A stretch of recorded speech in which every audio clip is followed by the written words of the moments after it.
All right. I think we are live now. I want to just give folks a moment to join us. We have sort of a brief summary, an exciting summary of what you can expect at On Aging 2022. So why don't we, why don't we just get started? Let's get started. I'm Peter Kaldes, CEO and President of the American Society on Aging, and I'm joined today by our current board chair and the CEO of SAGE, Michael Adams. Michael, thank you for joining us today on ASA Live. Absolutely. I'm happy to be here.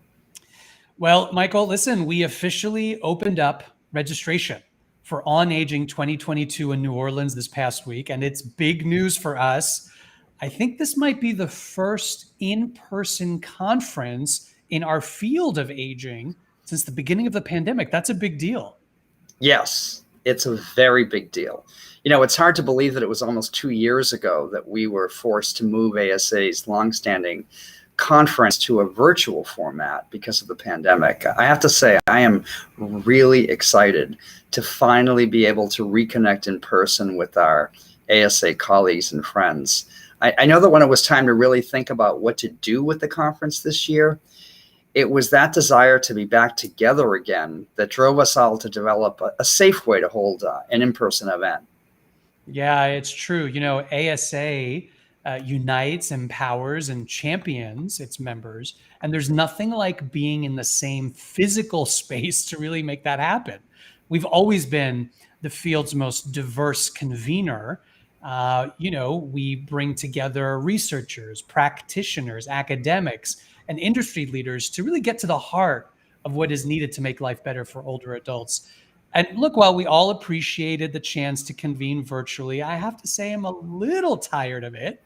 We all know that being together in one space has greater impact. Ideas get shared differently. Meeting new people and creating new opportunities for collaborations happen. Those are some of the reasons why people have been coming to ASA's conference for decades. And it's really special to all of us that we're making that possible again. Yeah, absolutely. I started attending ASA conferences back in 2007. And back then I was new to the aging field. I had just come on board at SAGE. And it was really, in many ways, it was being at the ASA conferences there with colleagues and friends that shaped my perspectives and made my work feel more and more meaningful all the time. But all that being said, we should probably get to the heart of what some people may be wondering about. So, Peter, what are we doing to make sure that this year's conference is safe from the pandemic perspective? Yeah, Michael, well, first of all, I want to thank the board in supporting our decision to institute a mandatory vaccination policy. All attendees, including ASA staff, exhibitors, speakers, everyone, will be required to show proof of vaccination to attend. And ASA is following the science and CDC guidelines, and we want to ensure that we're all doing what we can to protect ourselves and each other from COVID-19. We also, by the way, are following the rules that have been set by our host city of New Orleans and our host hotel, the Hyatt Regency, which is requiring masks to be worn in all public spaces. With these precautions in place, we'll finally be able to come back together safely. It'll be a reunion. That's great. That's really great. I think that's exactly what we all want to hear, to know that we can connect, be with each other again, and be safe at the same time. So now, beyond the pandemic-related changes, there are other ways in which things are going to look and feel different, because we've taken the past 2 years to really think through our programming and the conference experience. On Aging 2022 it's going to feel more connected and more diverse than ever before. Our theme this year is economic security, and that's going to be evident in programming sessions and also in our new resource center. Yeah, I can't wait for people to visit our new dynamic resource center. This is a total reinvention of the exhibit hall experience. It's going to have multiple staging areas for mini workshops, meetup areas we're calling coffee and conversations, and 3 zones that will focus on our biggest topics of this year, which are health and wellness, wealth equity, and age tech, and how they all tie into advancing our economic security. We're also going to have morning wellness programs before our sessions start. And and of course, evening receptions and networking opportunities. And this year, we're doing something really unique.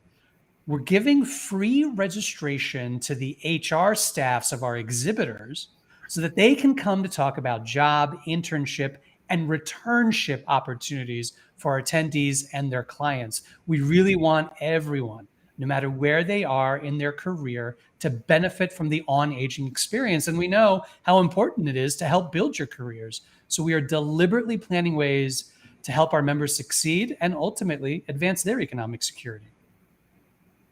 That's great. That is really, really great. It's all very exciting. And of course, we can't go by without mentioning that we're going to be in New Orleans, which will be a blast. I remember the last time we were in New Orleans for the conference. It was so much fun. And it's really going to be wonderful to be back there. Yeah, and the dates, just to be certain, On Aging is going to be April 11th to the 14th, and registration is open now. You can register easily at onaging.org. Early bird registration is open now through October 31st. And students and retired folks will get an additional $50 off the early bird rates if you register now. And I can't urge you more strongly to register now to get the lowest prices available. Okay, absolutely. I also want to add that we'd like folks to consider making a very important and timely donation. Many of you know that we lost a beloved member of the ASA family this year. Keith Kuo, who worked at ASA for decades, passed away a few months ago. In his memory, we've started the Keith Kuo Memorial Scholarship Fund, which will be used to offer discounted on-aging registrations to people who really need it. Please consider donating to support this incredible cause and to help us all remember Keith, who was such an important part of the ASA family for so long. You know, Michael, we met yesterday with some of our team members to talk about how Keith would have wanted to use these funds. And one of his dear friends on staff laughed and he said, you know, Keith always made sure that everyone could come to the conference no matter what. He had a soft heart. I actually think he had a big heart too. And so we're really honored to be able to carry on that tradition in his memory. Absolutely. So Peter, where can donations to Keith's Scholarship Fund be made? Yeah, so if you visit our website at asaging.org, in the upper right-hand corner, there's a Donate Now button that you can click and donate what you can. That's wonderful. That's wonderful. Okay, I think that's just about everything. I'm really excited. Any last points we need to make, Peter? Yeah, no, I'm excited too. I'm excited to see all our members in person, but there's actually one more thing. We have member award opportunities, and the nominations are open now through November 15th. We have the opportunity for people and organizations to exhibit, to sponsor On Aging. So please visit onaging.org, not just to nominate someone for our awards, but to just learn about how you can get more involved. So Michael, I think that's everything. Okay. It sounds like that's a wrap for today. Well, we can't wait to see you all in person in New Orleans in April. So see you all there. See you there.